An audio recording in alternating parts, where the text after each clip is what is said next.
Blog Talk Radio.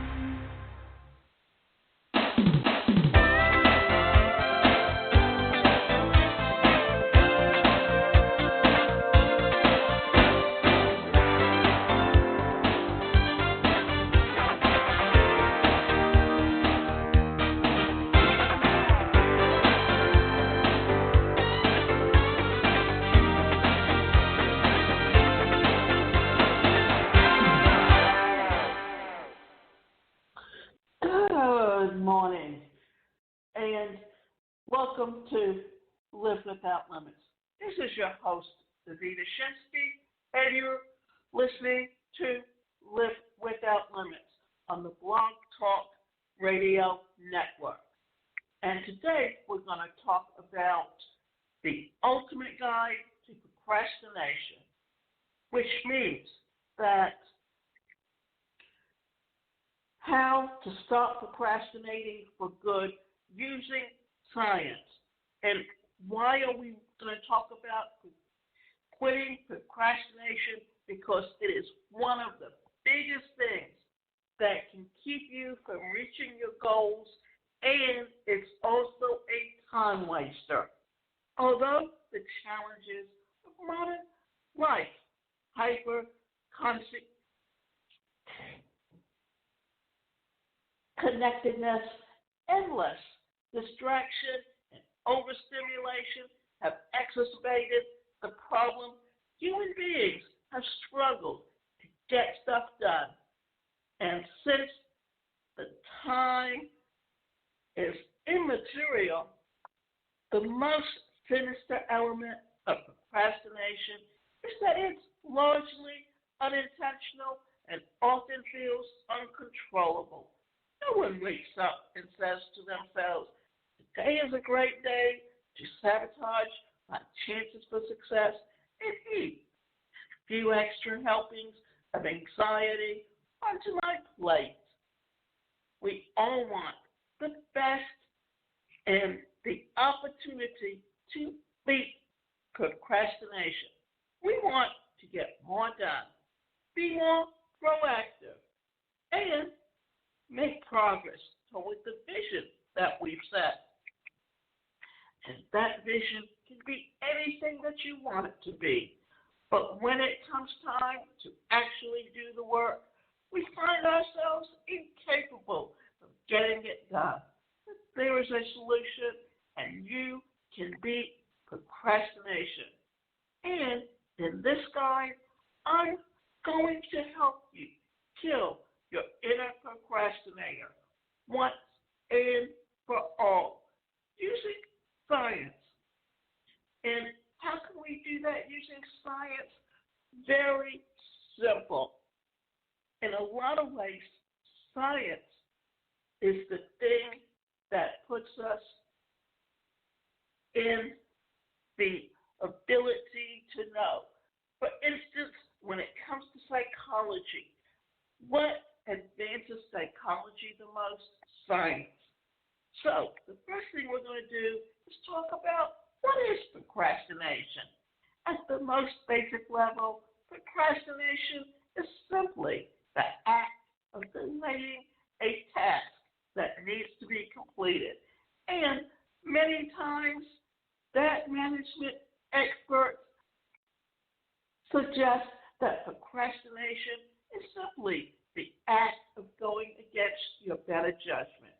Okay, so let's say that again.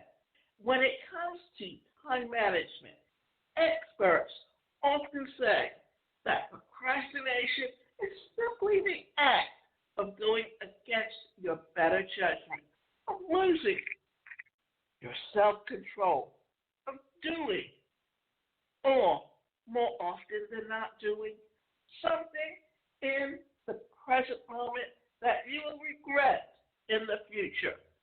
This is why when it comes to time management, they often say, get the things done that you don't like to do the first before you do the things that you truly enjoy doing, because you will always find a way to procrastinate when it comes to doing the chores that you simply don't to do.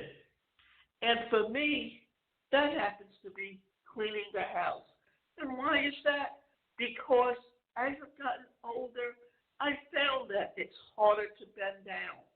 It's more taxing on the muscles, and it's more strain on the knees, that it ends up putting me in a position where once I finish cleaning, I don't want to do anything else. Therefore, my only solution is either to just get up and get it done and forget about it, or hire someone else to do it for me. Of doing or more often not doing something in the present moment that you will regret in the future. But when you peel back the curtain and look at what is really going on, you will quickly realize that the real definition of procrastination goes so much deeper.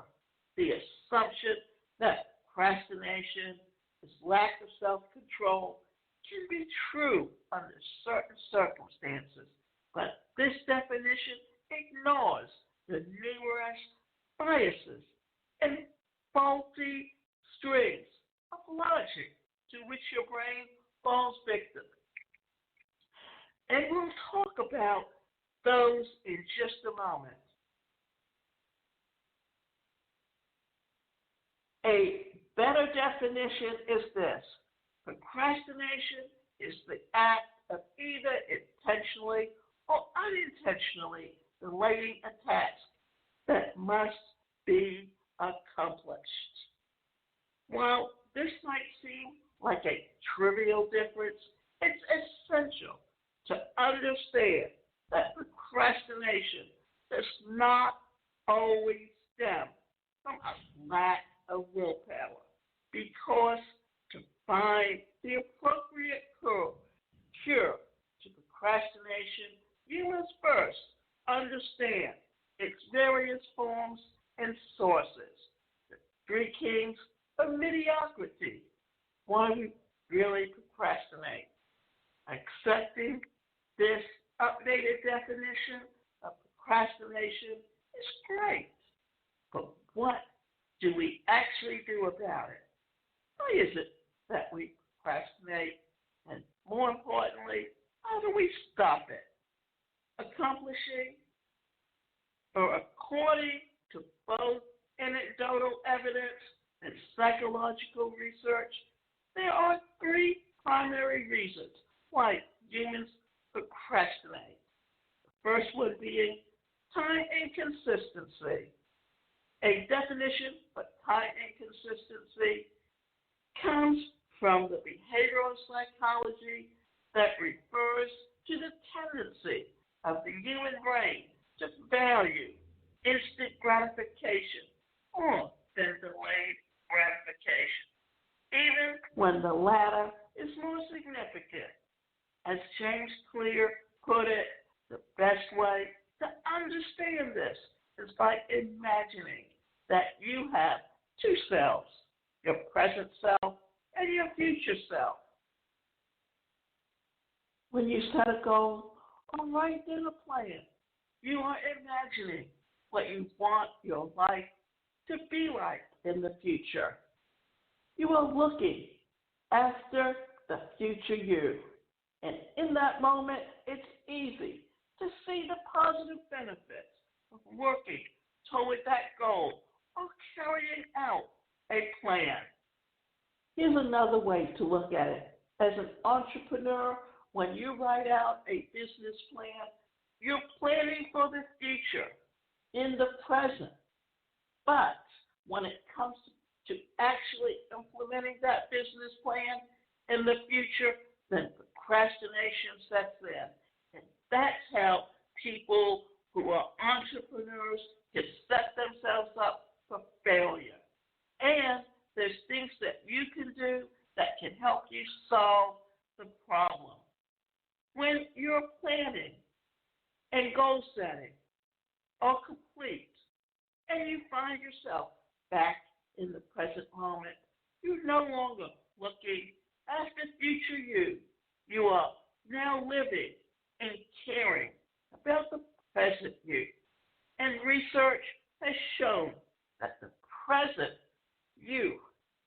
really likes instant gratification almost as much as Kanye West likes Kanye West. Almost.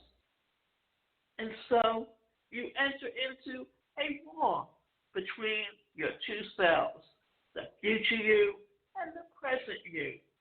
The future you wants to live a long and healthy life free from cancer and respiratory disease. The present you really wants just one more cigarette to help take the edge off the day. And that's where stress comes into your life. The future you wants the safety and security of a well-funded retirement account and cash flow generating assets, while the present you really wants the new BMW or a swanky apartment. The future you wants to be fit, athletic, and sculpted like a Greek god, while the present you wants to hit the snooze button, skip the gym, and eat cake for breakfast. The challenge is that the consequences of smoking, overspending, sleeping in, and skipping the gym are not immediate. They are often years away. After all, you won't get lung cancer or go bankrupt or gain 30 pounds because of one bad decision. But the reward for indulging in your vices and giving into procrastination are immediate. You get your fix and you get it now. You feel good in the moment, and the negative consequences of your action are deferred for months. So, what are you going to do when it comes to procrastination? Are you going to put yourself in that position where you can ultimately gain control of your life, or are you going to allow procrastination to take over your life? The thing is, the best thing you can possibly do for yourself is this: to take control of your life. The planning fallacy.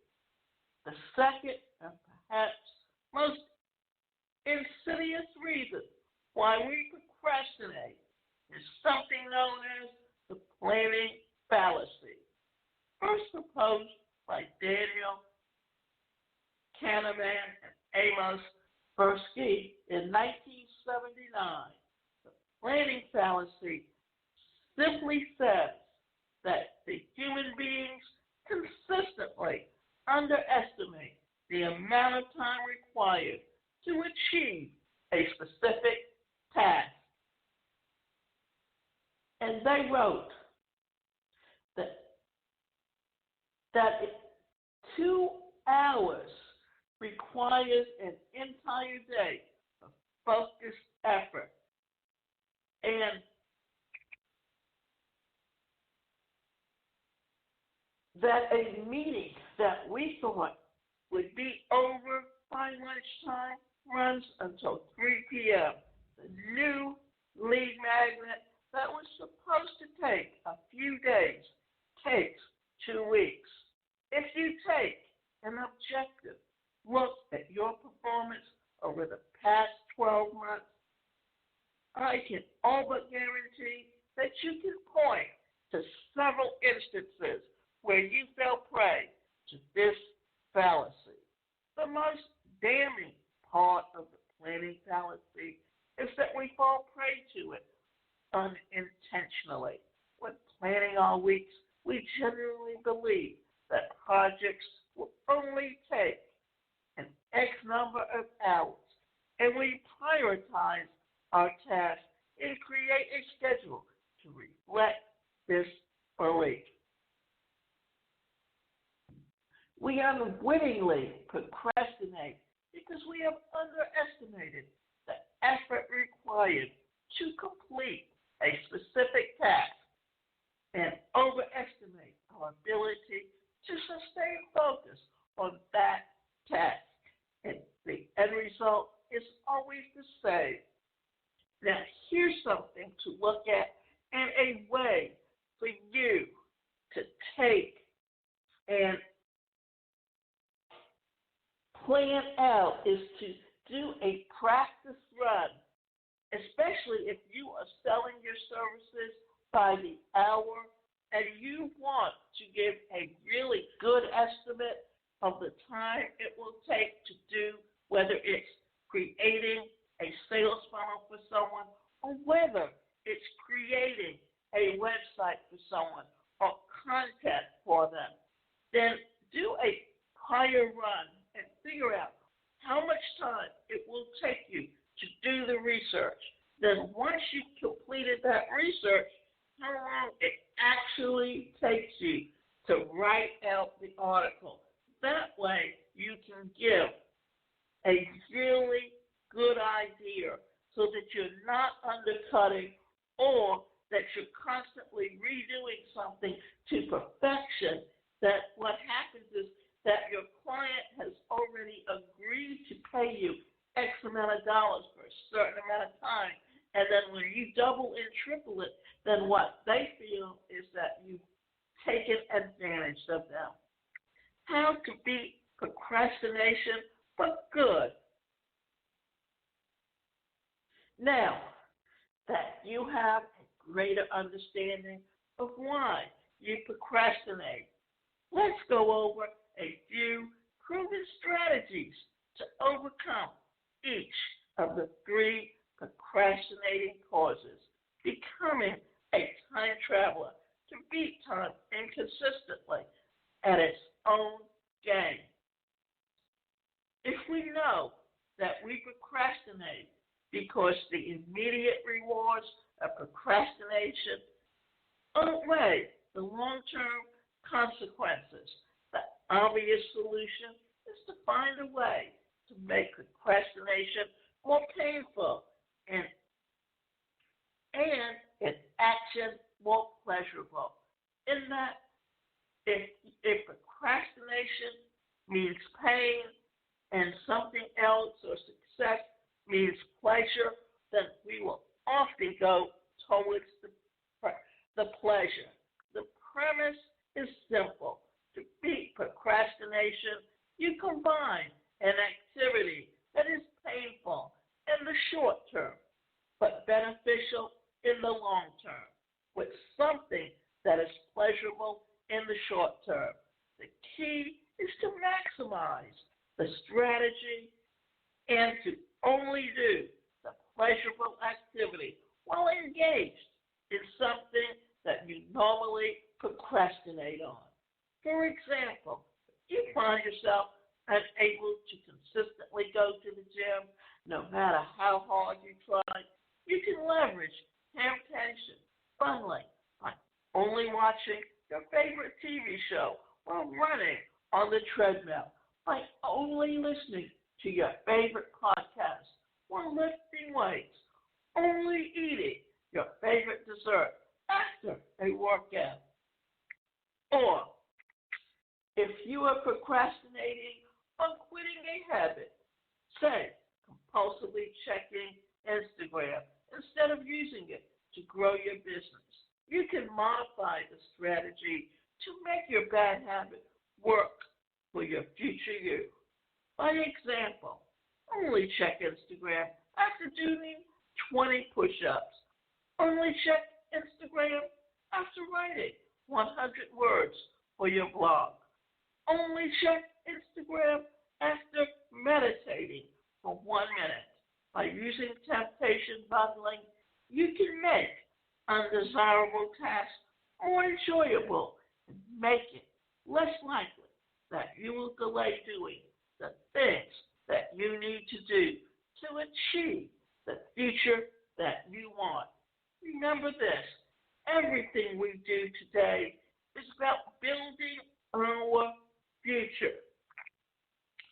And planning that future is very important because how successful you are, whether it's financial or whether it's in your personal life and in relationship, being able to understand who you are and where you come from really helps you pull all those things together. And this is where the second strategy comes in. Painful consequences through ruthless accountability. If temptation bundling in and of itself is insufficient to help you beat your procrastination, you can make the pain of procrastination more immediate by enlisting the help of an accountability partner and creating painful consequences for your failure.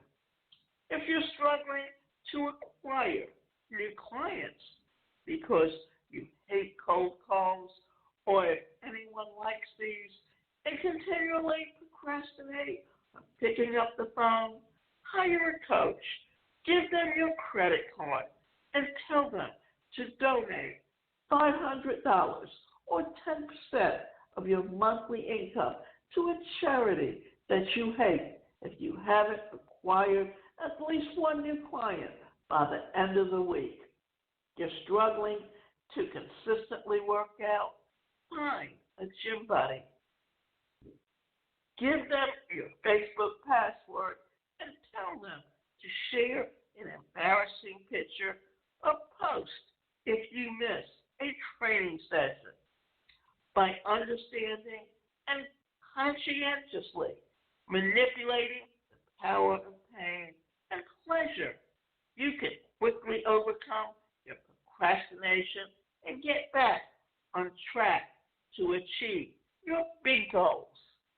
Now, we've been talking about procrastination, and we've been giving you some ideas on some things that you can do to build and improve your skills so that you can get rid of the procrastination.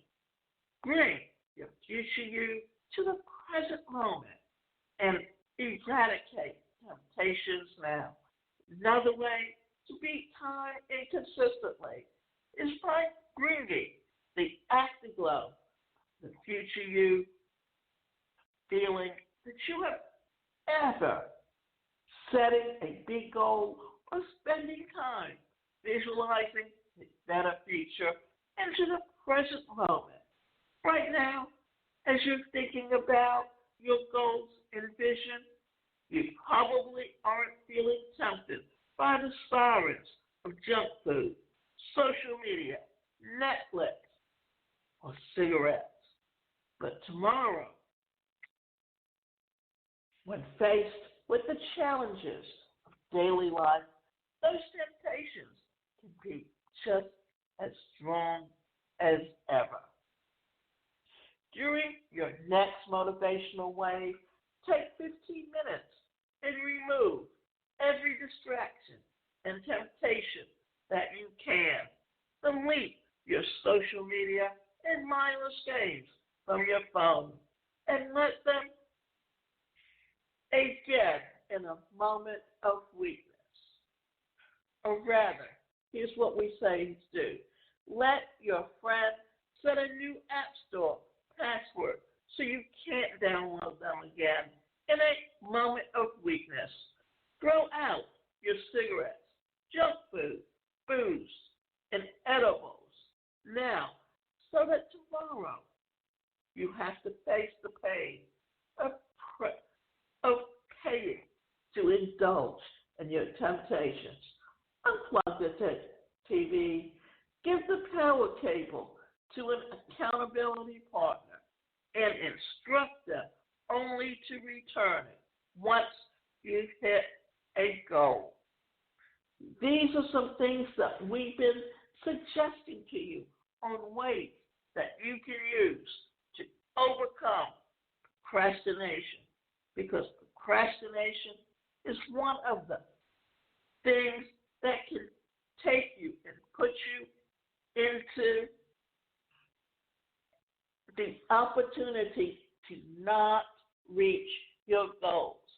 And remember the rule of one, and just do the first thing. Don't try to write the entire article. Just write one sentence. Don't try to build the entire website. Just pick the background image. Don't try to go for your entire workout. Just put on your gym shorts. Don't try to give up all your favorite fruits forever. Just eat a healthy breakfast. By tricking yourself into taking the first action, you will build a positive momentum by releasing the mental burden of trying to do the whole thing. Once you write out one sentence, you'll want to write another. Once you make one call, you'll want to make 10 more. Once you put your gym shoes on, you'll want to get in the car. Create the wave of momentum and then rid it until you achieve your goals. For many of us, doing the right thing is important, and understanding where you're coming from and how to do those things in a way that can help you achieve your goals forever. Here's the last thing to think about. For the next 2 weeks, I want you to try something. Set up a recurring 30-minute timer on your phone that starts half an hour after you wake up and ends half an hour before you go to sleep. Whenever the alarm goes off, take 10 seconds to record your subjective energy levels on a scale of 1 to 10 and what you did, ate, and drank over the past 30 minutes. This might sound tedious, but it is. But if you will do this for 1 to 2 weeks, you can quickly spot the patterns resulting in less than the optimal level of the things that you achieve. And always think about those things so that they can put you in the way where you are achieving your goals. And by achieving your goals, what are you giving yourself the opportunity to do? You're giving yourself the opportunity to create many opportunities for yourself and to achieve the goals that you set for yourself.